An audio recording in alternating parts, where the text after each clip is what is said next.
నమస్తే గురూజీ. నమస్తే. నమస్తే. మిమ్మల్ని చూస్తుంటే నేను నా ఇట్స్ యూటీవీ స్టూడియోకి అంటే ఒక యజుర్వేదం పఠించిన ఒక పండితుడిని పిలిచాను ఆ ఇంటర్వ్యూకి. అంటే ఈ భూత ప్రేత పిశాచాల పేర్లు చెప్పి క్షుద్ర పూజలు చేసే ఒక తాంత్రిక విద్యలు తెలిసిన వ్యక్తిని పిలిచానా అని నాకు అనుమానం వస్తుంది. మీరేంటి మీ నామాలు చూస్తే ఓకే, శైవికులు అనుకోవచ్చు, అడ్డనామాలు పెట్టారు కాబట్టి. నిలువు నామాలు అయితే శ్రీ వైష్ణవులు, అడ్డనామాలు పెట్టారు శైవికులు అనుకోవచ్చు. అందుకని కానీ మెడలో అది ఏంది, ఇది పుర్రలేంది, అవన్నీ ఏం అర్థం కాలేదు. అమ్మవారు మధ్యలో పెట్టారు, మా అమ్మవారి చుట్టూ మళ్ళీ పుర్రలేశారు. ఏంటి మీరు ఏమైనా శ్మశానం నుంచి ఇట్టే వచ్చారా, మీరు నేరుగా మా స్టూడియోకి వచ్చారని నాకు అనుమానం వస్తుంది. శ్మశానం నుంచి వచ్చారా, అదేమన్నా నిజంగా విభూదా లేకపోతే శ్మశానంలో ఉన్న భస్మం అదేమన్నా? 3 ప్రశ్నలు అడిగారు. 3టికి చెప్తా నేను. ఆ, విశేషంగా బ్రాహ్మణులు చేసేటువంటి 3 కర్తవ్యాలు దాని గురించి ఎవరికి తెలియదు, ఆ, ఎవరు చేయలేకపోతున్నారు. ఆ, ఒకటి దక్షిణాచారం. ఇందులో వేదాలు, శాస్త్రాలు, ప్రమాణము, పూజలు, యజ్ఞాలు, యాగాలు ఇలాంటివన్నీ ఉంటాయి. ఉమ్, వేద మంత్రాలు ఉంటాయి. ఒకటవది. ఉమ్, రెండవది ఉమ్, దక్షిణాచారం అయిన తర్వాత వామాచారం. ఈ వామాచారంలో వచ్చేటువంటిది క్రియలు, ఉమ్, షట్కర్మలు: ఉమ్, ఆకర్షణ, స్తంభన, మోహన, మారణ, విద్వేషణ అని. ఉమ్, దీనికి సంబంధించిన విధానాలు వేరు. అదైన తర్వాత కౌలాచారం అని. కౌలాచారం ఉమ్, ఇది మనకి అస్సాంలో కనబడుతుంది, దశమహావిద్యలు. ఉమ్, దీనికి సంబంధించిన క్రియలు, దాని విధానాలు వేరే. ఉమ్, బ్రాహ్మణులు 3 ప్రయోగాలని చేసేటువంటి సక్షములు, ఉమ్, 3 ప్రయోగాలు చేసేటువంటిది బ్రాహ్మణులు. ఉమ్. కాబట్టి నేను ఒక్కొక్క విధంగా ఒక్కొక్కలాగా ఒక విధంగా ఉంటాను. వాతావరణం బట్టి, కాలాన్ని బట్టి, పరిస్థితిని బట్టి, వేషభూషణాలు కావచ్చు, దీక్షలు కావచ్చు. నేను దీక్షలో ఉన్నాను, ఖాళీ దీక్షలో ఉన్నాను కాబట్టి ఇలా మీకు అన్నీ కనపడుతున్నాను. అంటే కాలానుగుణంగా ఒక్కొక్కసారి ఒక్కొక్కలా ఉంటారంటే ఎలా ఉంటారు? ఏదైనా ఎప్పుడైనా దిగంబరంగా కూడా ఉంటారా? ఉండే గుప్త సాధనలు కొన్ని ఉంటాయి, అక్కడ మేము చెప్పము దాని గురించి ఎలా ఉంటారు ఏంటి అనేది. ఇంటి మీడియాలో చెప్పము అనమాట. ఆ. గుప్త సాధనలు, గుప్త రహస్యాలు అనేటువంటివి అంటే ఉన్నాయి. గుహలలోకి అవును, వెళ్ళి, గుహల్లో వెళ్ళి, కారు చీకట్లో దీపాలు పెట్టుకొని, అవును ఆ, ఆ, అవును. ఆ, అప్పుడు కూడా ఉంటాం. ఆ. ఏది మిమ్మల్ని చాలా వీడియోలలో నేను చూశాను. శ్మశానాలలో కూర్చొని చుట్టి నిమ్మకాయలు ఏదో అంజనాలు వేసుకొని చుట్టి నిమ్మకాయలు పెట్టుకొని పుర్రలు ఏదో పెట్టుకొని పూజ చేస్తుంటారు.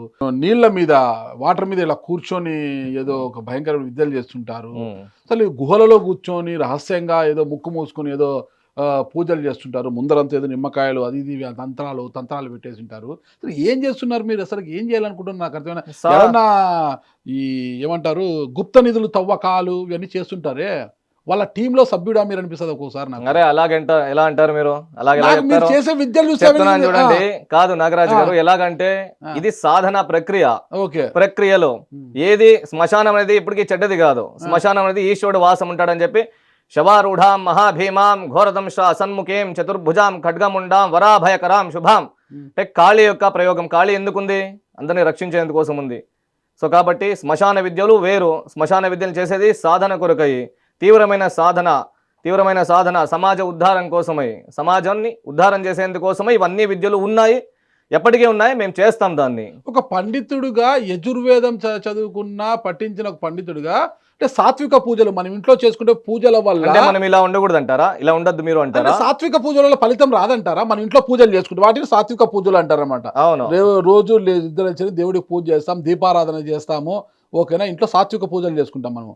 వాటి వల్ల రాని లాభము ఇలా చేస్తేనే, ఈ కౌలాచారం ప్రకారం చేస్తేనే వస్తుంది. ఇది నిశ్చయము, సిద్ధాంతం. ఇది ఎప్పుడు కూడా వేదాలు ఉత్తమము, వేదం కంటే శైవం ఉత్తమము, శైవం కంటే వైష్ణవ ఉత్తమము, వైష్ణవం కంటే వామాచారం ఉత్తమము, వామాచారం కన్నా కౌలాచారం ఉత్తమము. ఇది సిద్ధాంతము. అసలు వామాచార పద్ధతులు అసలు ఎందుకు చేయాల్సి వస్తుంది నాకు అర్థం కాదు.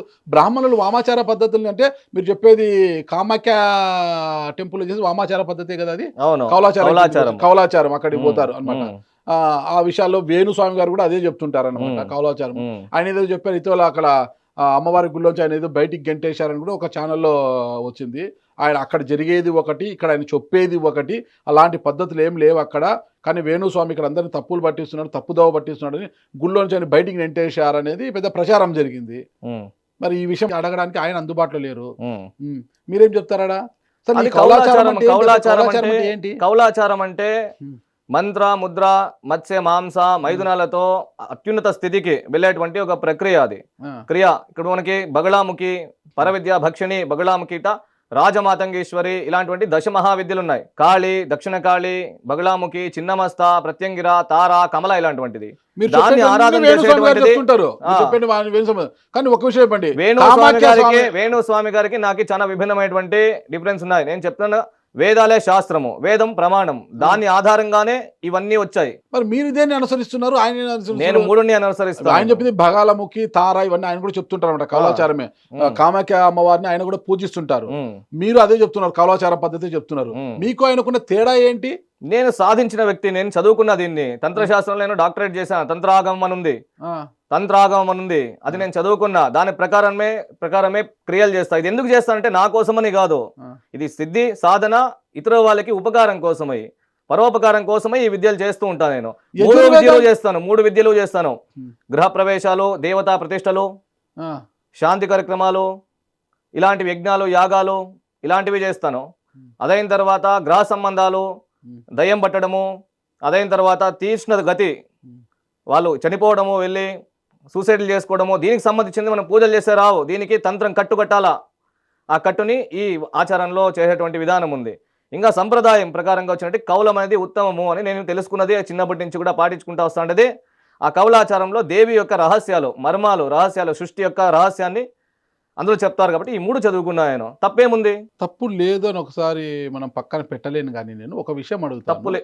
వేణుస్వామి గారు కూడా కౌలాచారాన్ని ఆయన మంత్రం చెప్పలేడు, ఆయనకి మంత్రం రాదు. నేను నిర్గళంగా నేను మంత్రం చెప్పగలను, వేదము చెప్పగలను, తంత్ర రహస్యాలు చెప్పగలను, మాంత్రికాము చేయగలను. యజుర్వేదము చదువుకున్న మీరు మరి వీటిలోకి ఎందుకు ప్రవేశించారు? అంతా ఒకటే కదా, మూలమే కదా. యజ్ఞాలు, హోమాలు ఇవన్నీ చేయడం యజుర్వేదం కిందికి వస్తాయి అవన్నీ కూడా. మరి ఇవేంటి మళ్ళీ ఈ మీరు శ్మశానాల్లో కూర్చొని చేసే పూజలు, ఈ తాంత్రికలు యజుర్వేదంలో ఉందా? ఇవన్నీ కూడా అవును, ఉన్నాయి కదా.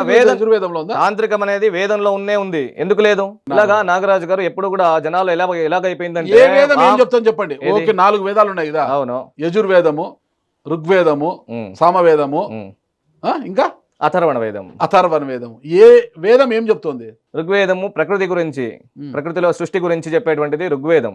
యజుర్వేదము యజ్ఞాలు, యాగాలు, ఔషధాలు, ఈ క్రియ చెప్పేటువంటిది యజుర్వేదము. సంగీతము, స్వరము, నాదము, అందులో వచ్చేటువంటిది మనకి సామవేదము. అథర్వణ వేదం అంటే క్రియ. మళ్ళీ కూడా ఇందులో కూడా అంతే. ఇలా విశేషంగా చెప్పడం ఏమంటే ఇది తంత్రక్రియలే. అథర్వణ వేదంలో ఉండే పూర్తిగా తంత్రక్రియలే. గణపతి ఒక లక్షణము, ఎలా ఉంటారు, ఒక్కొక్క శక్తి గురించి చెప్పేటువంటి క్రియ. అన్ని వేదాలను పాటిస్తారా? అన్ని వేదాలు. యజుర్వేదం నేను మూలం చదువుకున్నా. యజుర్వేదం మూలం అంతా పూర్తి చదువుకున్నా. ఇంకా మిగతావన్నీ కూడా బేసిక్ ఏమైతే ఉంటాయో అంతవరకు నేను చదువుకున్నా. దీనికే టైం పడుతుంది కదా, టైం పడుతుంది. ఒక వేదం కంప్లీట్ చేయాలంటే 12 ఏళ్ళు పడుతుంది. నాకు 27 ఏళ్ళు ఇప్పుడు. ఇవన్నీ కూడా వేదంకే 12 ఏళ్ళు కేటాయిస్తే ఇంకా ఈ విద్యలు అలాగైంది. డబ్బు సంపాదాలి, ఇంకా విద్యలన్నీ నేర్చుకోవాలి. డబ్బులు సంపాదించే అవసరం లేదు, డబ్బులతో అవసరం లేదు. డబ్బులే వస్తాయి, వస్తాయి. ఎందుకు రావు? మూఢనమ్మకాలు ఉన్నన్ని రోజులు ప్రజలు మీలాంటి మూఢనమ్మకం అని చెప్పొద్దండి. మూఢనమ్మకం అంటే ఎందుకైతే, మూఢనమ్మకానికి తేడా ఏంటి? మూఢనమ్మకం అంటే ఇదే చెప్పేది, వాదిచ్చేట మూఢనమ్మకం అంటే తెలియకుండా చెప్పకూడదు. ఏదైనా కానీ తెలిసి చెప్తేదే విశేషము. మూఢమని ఎట్లా? మూఢం అంటే ఏమి? అది లేదు. అది మూఢం అంటే ఏమర్థం దానికి? నమ్మకం. గ్రామ ఆగమనానికి, క్షుద్ర ఆగమనానికి తేడా ఏంటి? దేవత ఆగమము దాని స్వరూపాలు వేరు. దాని స్వరూపం గ్రామ దేవత ఆగమనము అంటారు. గ్రామ దేవత, క్షుద్ర దేవత ఆగమనం ఒకటే. అది ఎట్లా? గ్రామ దేవత ఎప్పుడు కూడా పరిపాలన చేసేటువంటిది, సంరక్షణ చేసేటువంటిది, హతించేటువంటిది, గ్రామాన్ని నిలుపుతుంది. ఏదైనా దుష్ట శక్తులు వచ్చినప్పుడు కానీ, ఈ దుష్ట శక్తులు అంటే ఏంటంటే కరోనా వచ్చింది మనకి, అదే అట్లాంటివే రాక్షసమే అని చెప్పి దాన్ని హతించేందుకోసమై గ్రామంలో కాపాడుతూ ఉంటుంది. సంచారం జరుగుతూ ఉంటుంది. అమ్మవారికి బలి ఉంటుంది, అమ్మవారు బలి తీసుకుంటుంది. ఇప్పుడు 10 ఏళ్ళు 20 ఏళ్ళు వెనకపోతే నిండు చెరువు కట్ట నిండిందంటే దానికి బలి ఇస్తా